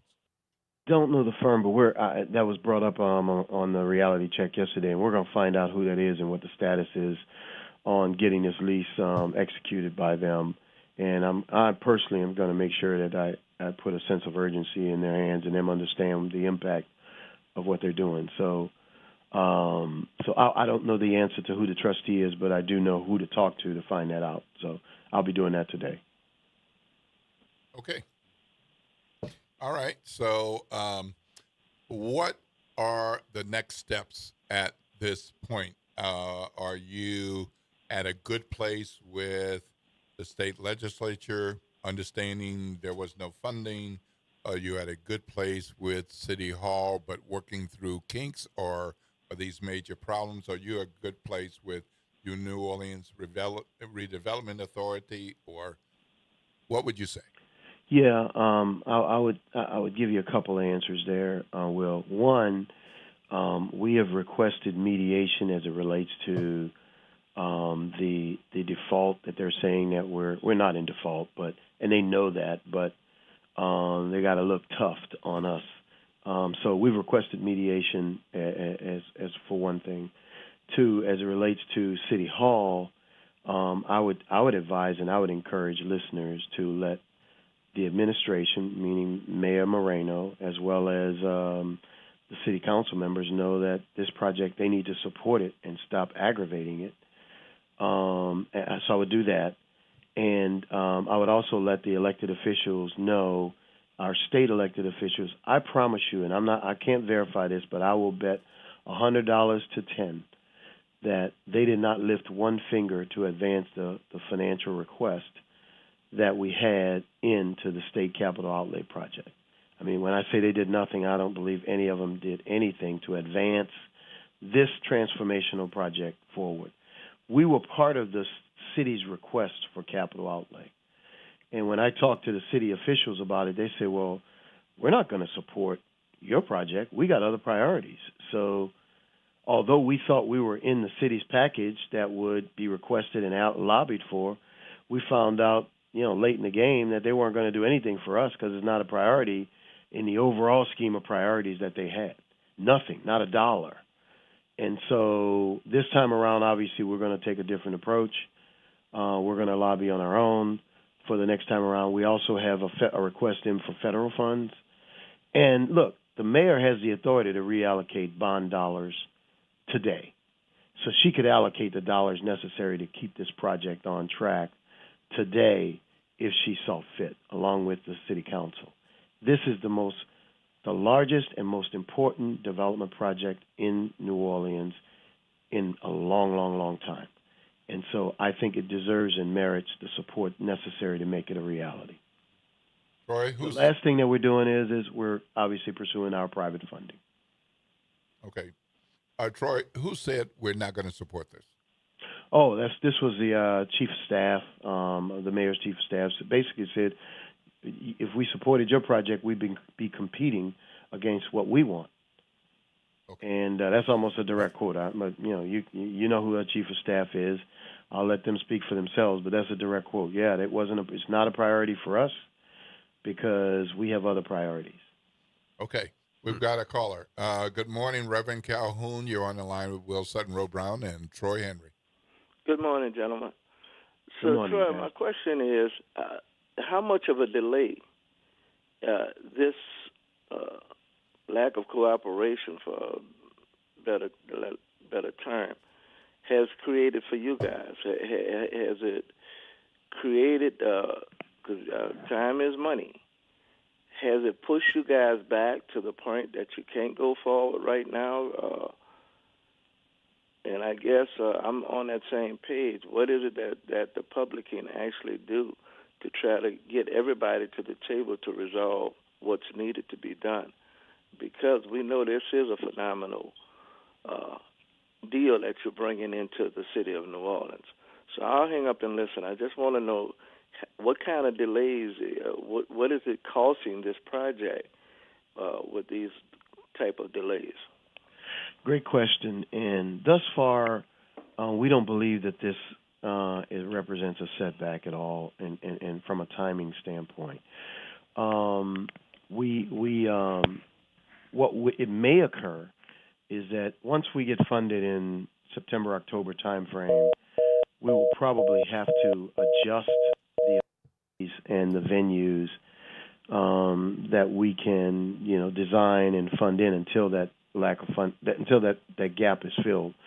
So if we got 300 instead of 350 million, it probably means that one of the items that I listed there, it will probably be delayed in its delivery, but it doesn't mean the project as a whole is going to get delivered.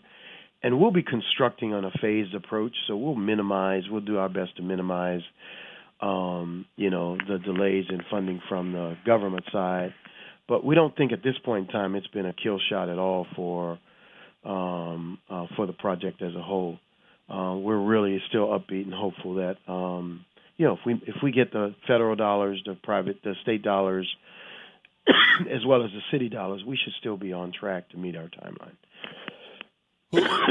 Who's your best contact, point of contact with the federal government who is still working with you and you believe is working in a positive direction? It's been Congressman Carter's office. Troy Carter's office is shepherding through our requests. We've got two $5 million requests into the federal government that we haven't gotten a decision on yet. But I think one goes through the Department of Commerce, and I think the other is maybe Department of Interior. But the congressman's staff is the one that is shepherding that request in as we speak. Troy, with this current federal government, how difficult might that be? It seems to be state and federal seem to have the same kind of tone and tenor to them. Right. But I know the congressman has been able to deliver. I know he just got some money for the Downtown Development District. So he's been able to deliver some dollars into to the city. So I just don't know if this project, because of my complexion or what have you, takes on a different level of scrutiny than other projects that he has been able to deliver in the district. But we're going to find out. But look, a lot of this is they've never had an African-American developer have a project of this magnitude and size. And quite frankly, there's a lot of times it's the black elected officials that are worse than the white ones. And they don't want to see it's the old crabs in a basket syndrome. So some of the elected officials that we have right now have exhibited behavior like that in spades. And it's been funny. I talked to one of the state officials and talked to him about our request. He's like, "Oh no, man, we can't do nothing that big." And I'm like, "What?" He's like, "Oh, no, we ain't never done nothing that big." I'm like, "Oh." And that's one of your state senators, the one that's supposed to be so prominent and is got so well connected, So I'm promising you, these guys. Come on, Troy, don't leave us hanging. Yeah, well, who are we talking about? It's a fellow alumnus. Let's just put it that way. Will. Okay. Oh, somebody purple.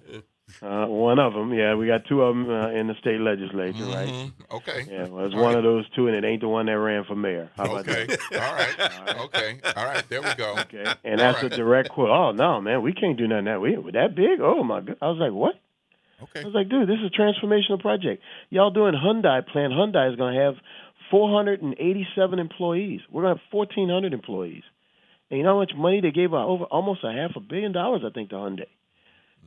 Right? Yep. So what are you talking about? You know what I mean? So it's just a mentality that they have that is frustrating. And I asked that same state senator recently at a retreat, I said, how much money out of this legislative session is going to come to New Orleans East? How much? I know we send a lot there. How much is going to come back? And the answer was crickets. So we have to hold our elected officials accountable. If not, we need to get some better ones in there. They come in and they do all of the right stuff during political season, and then you never hear from them again, in my opinion. Okay. Well, is there anything else you want to add before we let you go? Because I know this is one business project. Yeah, I got you. You've got a number of other things to do. So. Oh yeah, no problem, man. No problem at all. And look, guys, y'all doing a great job. Will, I really appreciate you, and Ro. You've been my mentor forever, so I appreciate both of y'all. And thanks for all of the job y'all are doing and keeping the public informed. WBOK is a tremendous asset for our community. So. Well, we appreciate you, and it'll work out all right. Oh, yeah. You'll get it done. We'll get it done. Thanks a lot, guys. All right. Lord's blessings. Have a great day. Same to you. Okay. Bye-bye. All right. So good extended conversation with Troy Henry. I think we got somewhere on understanding the frustration and from certain people that he's frustrated with. And so we may not have names, but we got some titles. And some background that if you want to look it up, I guess you can look it up. Okay. And but he and the partners are pressing on. Yeah. I found it interesting that he said his partners, who are white, have now experienced some black treatment. Yeah. Yeah. But does it sink in? Yeah. Does it really sink in? Yeah. Yep. Well, I hope they're able to use whatever leverage they have and relationships they have, black or non-black or other, that they can figure out ways with Troy Henry to get this going and make this work. Yeah. I'm concerned Yeah, about having something else put forward, being excited and losing it. And this seems to be the closest thing that we've had to making a dream come true. Yeah. It just seems, I don't know. Like I said, I think simply it just seems like a no-brainer, the impact that something like this would have, on the area, on everyone. Right. Yeah. Indeed. Indeed. Yep. But all right. Well, good conversation, good update, and we got an update about what's happening with the FM radio station as well. Yeah. So that's good to know. Unfortunately, at One Shell is the new location, and they've got their own problems. Well, I'm glad that Troy and they still seem, is upbeat the right word? Probably not, but it just, they haven't been. He doesn't sound really, really discouraged. No, frustrated. Yeah, he doesn't sound discouraged. Mm-hmm. Frustrated, I guess, is more. Yeah. Yeah. It doesn't sound like somebody who would throw his hands up and, all right, okay. Yeah, indeed. I'm done. All right. Well, because we had Troy Henry, we missed a break, but we got to make up for it. So we're going to go to break, and we got some time to take some questions, take some calls. If you got a question for us, we'll give you the best answer that we can, and if we can't give you an answer, we'll give you a response. All right. What's that talk line number, Ro? 504-582-9422. Mandatory Saints minicamp starts today, too, for you Saints fans. Just if you want to know. All righty now. WBOK 1230 AM, what New Orleans is talking about all day long.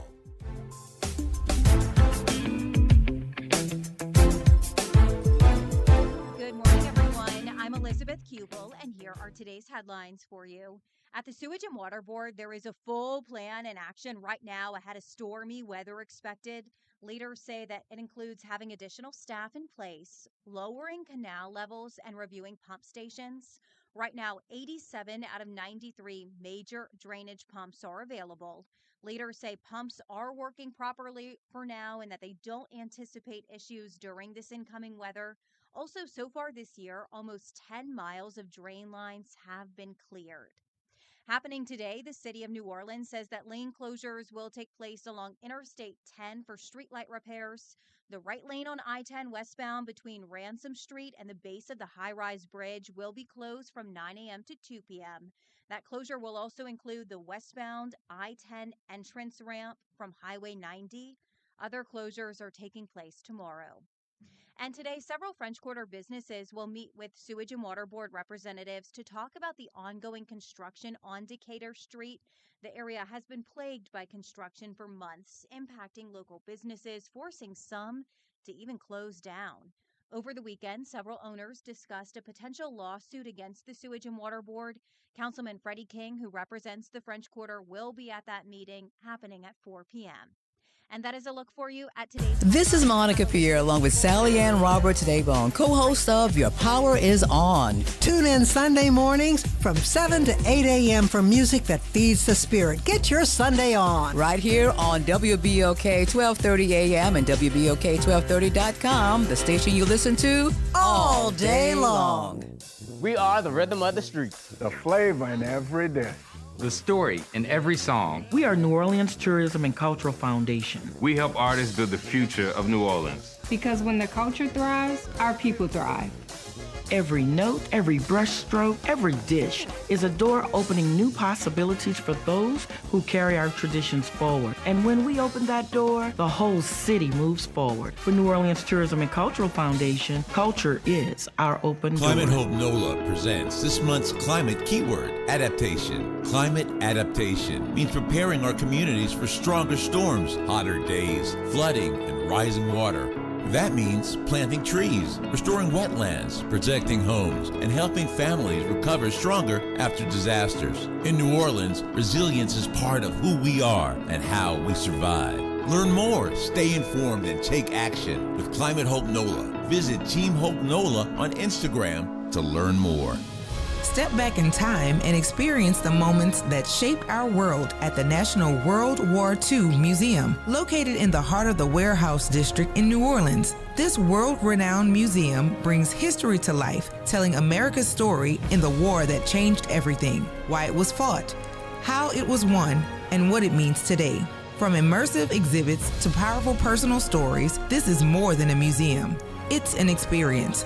Plan your visit today at nationalww2museum.org. World War II Museum, where history lives. Life has a way of shifting priorities, changing needs, and pivoting plans. Home Bank is there for all of them. Their bankers partner with you for every step along the way, from understanding your needs to celebrating your success. Home Bank is invested in the vibrant spirit of our community and in you. So partner with them. Stop on by any banking center in the greater New Orleans area or visit home24bank.com to get started today. Good for business, good for life. Home Bank, a member of the FDIC. Greetings and salutations. I am Edward B. Coulon Smith, chairman of the board of the New Orleans Regional Black Chamber of Commerce. We'd like to invite you to tune in every Wednesday at 12 noon on WBOK to listen in on Black to Business and be a part of the movement that's going on. Thank you. Hey, Delta Utilities natural gas customers. Your new and improved online customer service experience is here. Visit mydu.com to track your usage, choose convenient payment options, learn how to read your bill, and more. If you prefer to pay in person, our customer payment centers are open and ready to serve you. Delta Utilities at mydu.com. That's mydu.com. Improved customer service with you in mind. This is your news update for WBOK from WDSU. For all your news and weather, watch WDSU News, New Orleans' leader in live, local, late-breaking news. Today at noon and 4 p.m. A soggy Tuesday is expected. It's another WDSU first warning weather alert day. The flood watch continues all the way through Thursday. We are still expecting a total of 3 to 6 plus inches of rain as we head into the next couple of days. As we're watching closely, Invest 90L that is brewing over Mexico, expected to continue to move on up. Could possibly bring us more rain as we head throughout the rest of the week. From the WDSU First Warning Weather Center, I'm Raven Reshaw. Good morning, wake up. The Good Morning Show. Good morning. On WBOK.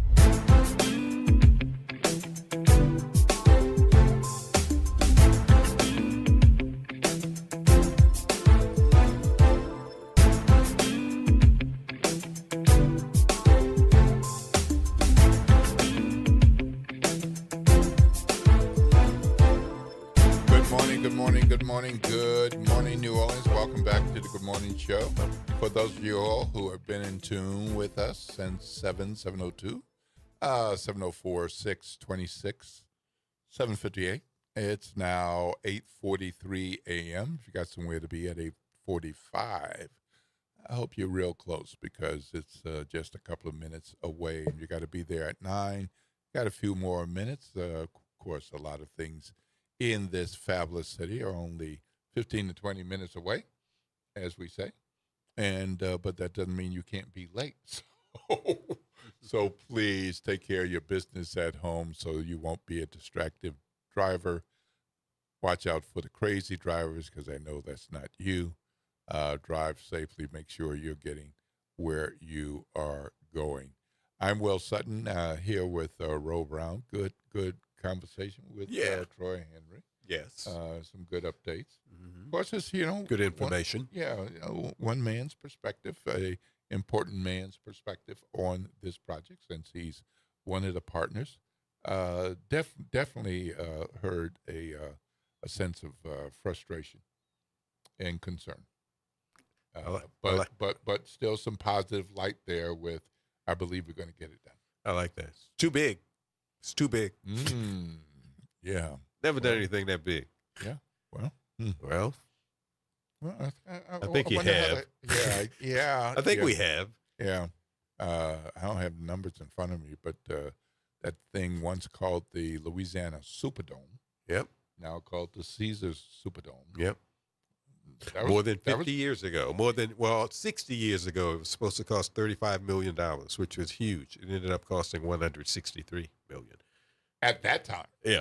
Uh-huh. So if you put it in today's dollars, that's probably much bigger. And 50 years later, it is still reaping all kinds of benefits. Yeah. For the area. Yeah. And there were people opposed to it. Yeah. Oh, yeah. Oh, absolutely. Like, we don't need that. Absolutely. And if we do need that, then that's not the place for it. And I remember, and I remember as a child, some people said, yeah, we should build it, but we should build it in the middle of the state, like Alexandria. Yeah, right.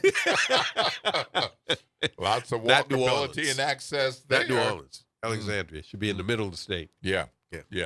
The Alexandria Saints. Yeah, right. Well, it is the middle of the state. Yeah. Got to give them that. Yeah. Well, that's true, right? That's true. Well, we have a fortunate news yesterday. South African jazz legend Abdullah Ibrahim died at 91 years of age. A number of you all probably recognize that name, but some of you all might recognize the name Dollar Brand.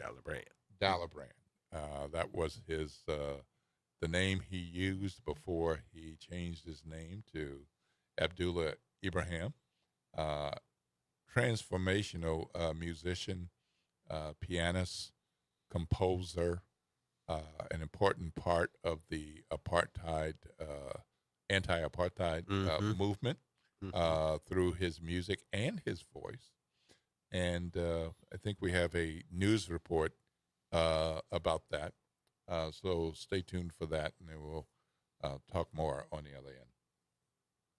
Legendary jazz musician Abdullah Ibrahim has passed on at the age of 91, and that is the breaking news that has just come through. We'll be bringing you a bit more reporting on it, but certainly one of this country's most iconic musicians, and many people will remember, of course, Manenberg being the main, they call him Dollar Brand, right? Manenberg being that piece of music that is timeless in its enduring nature over the decades really, that it continues to play and dominate. But certainly someone with a history as well in terms of his involvement in this country's trajectory and history. So Abdullah Ibrahim has passed on at the age of 91. So Dollar Brand, a.k.a. Abdullah Ibrahim, was fundamental in South Africa, transformative in South Africa, and then worldwide. And he was a jazz great and a jazz mentor to many. If you don't remember this name, you probably remember the name Hugh Masekela. Yeah. Well, this is the guy who made Hugh Masekela. Had him in a couple of his bands and coached him up. Worked with a lot of people. Worked with a lot of people. That, most of the time that I saw him and heard him, it was like trio work. I didn't hear it. I know he did big orchestral stuff, but trio, piano, bass, drum, that kind of thing. People like Max Roach and people, and he was a lot of similarities. To me, my wife's favorite pianist, Ahmad Jamal. A lot of Ahmad Jamal sounds like Ibrahim to me, and he influenced a lot of musicians. Yes, indeed. Yeah, great stuff. Great stuff. He played on his own solo. He played in the swing band. He had the trio, which was very popular, and he had the sextet the Jazz Epistles. Some of you might remember that, and that's the group that in one of the groups that included Hugh Masekela, and of course Hugh Masekela became huge from that training ground. And when people pass away, I always find this interesting. When people pass away, and you in this day and age, you might Google them or go to Wikipedia just find out, and you find out other stuff about them. Mm-hmm. Piano, saxophone, and cello. Exactly. Heck of a combination. Piano, saxophone, and cello. I always, I associate them with piano all the time. But and a number of these great jazz musicians, it's that kind of case. A lot of people not realize. Ray Charles could play saxophone. Mm-hmm. You ever heard Ray Charles play saxophone? He can play. Mm-mm. He can play saxophone. Yeah, and these people. These other instruments are around, so they fool around with them. Indeed. Well, we're going to play a little bit of his best-known song that you heard, the newscaster from South African Broadcasting Company. And we thank them for allowing us to play a snip from their broadcast as they were doing that yesterday. So this is that famous song, Manenberg.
This is the Bloomberg Black Business Beat. NBA legend Shaquille O'Neal is partnering with a tech wonderland right in the middle of New York City. It's called Tomorrow, stylized as TM:RW. And it's designed to showcase the tech and innovation of the future. Robots, dog robots, holograms, headphones, glasses, meta glasses, just, it's a beautiful place to be. And I think if you're ever in Times Square, you should definitely check it out. In this conversation on Bloomberg, Shaq explained why he decided to throw his money behind the Times Square-based store. Well, I always invest in things that I first believe in and, things that are going to change people's lives. This is something that, there's not really a lot of competition out there. And I know once people come inside the store, they will love what they see and they will fall in love with what they see. Stop by and you might even see Shaq himself, or maybe even a hologram of him. A beautiful, sexy hologram. It's a hologram, a beautiful, sexy hologram. I'm Bloomberg's Justin Milliner on the Black Business Beat. It's deck days at Lowe's, and the savings are stacked. Right now, pros get 15% off all in-stock composite decking from top brands like Trex, TimberTech, and Decorators. Plus, get a free DeWalt 20-volt max 5-amp-hour battery when you buy a select DeWalt tool. The deck's stacked in your favor with brands pros trust. Our best lineup is here at Lowe's. Valid through 4/22 while supplies last. Selection varies by location. And Doug. There's nowhere I wouldn't go to help someone customize and save on car insurance with Liberty Mutual, even if it means sitting front row at a comedy show. Hey everyone, check out this guy and his bird. What is this, your first date? Oh, no. We help people customize and save on car insurance with Liberty Mutual together. We're married. Me to a human, him to a bird. Yeah, the bird looks out of your league anyways. Only pay for what you need at libertymutual.com. Liberty, liberty, liberty, liberty. Hi, I'm Leo Jackson, host of Sunday Gospel here every Sunday morning, 5 a.m. to 7 p.m. and 12 o'clock till 2 p.m. You don't want to miss this move of God. It happens only on WBOK. You listen to all day long. This is Andronica Morris, host of Put Housing First. Join us every Tuesday at 12 o'clock, where we will discuss how housing affects every aspect of our lives and what's necessary, what's needed to guarantee housing for all. Join us every Tuesday at 12 o'clock as we dig down deep onto the issues that affect all of us. Good morning, wake up. The Good Morning Show. Good morning. On WBOK.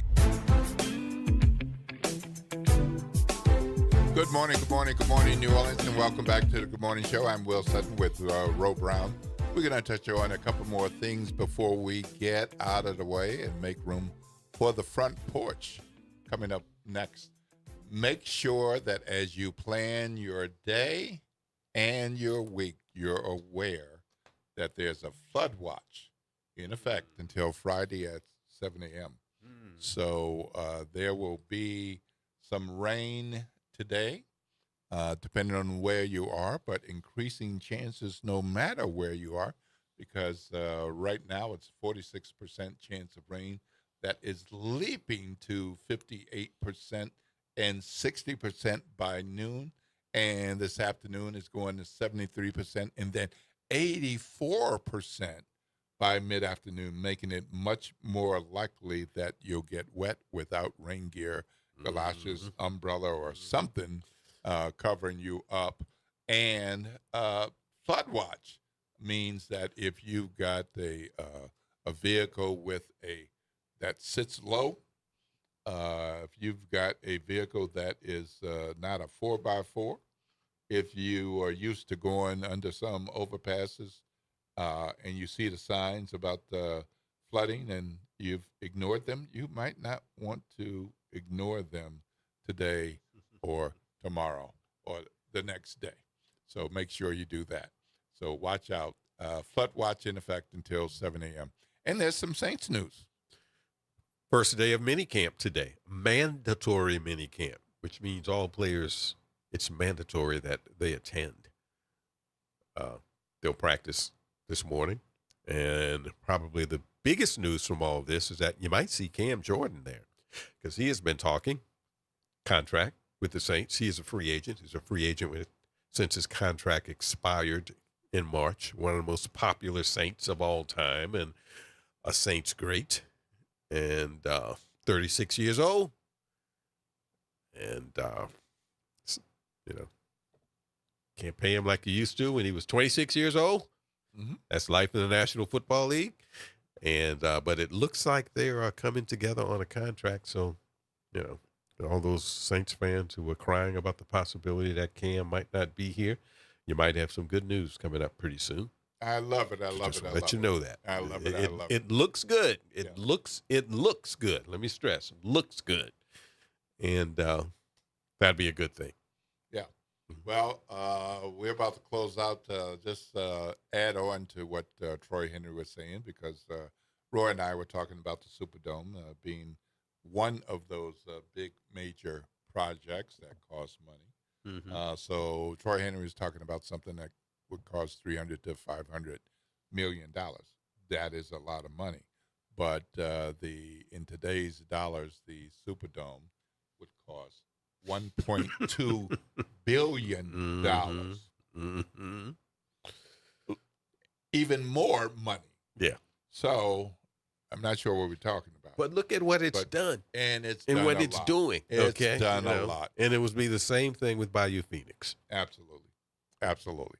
All right, we're going to close out the Good Morning Show. I'm Will Sutton and Ro Brown. Thank you, producer Jared Brown, for helping us through.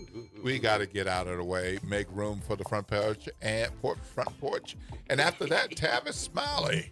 Always some good interviews and information, context. And, of course, we'll have the G-Man, Gerard Stevens, on Reality Check. Check your reality, Gerard Stevens. Indeed.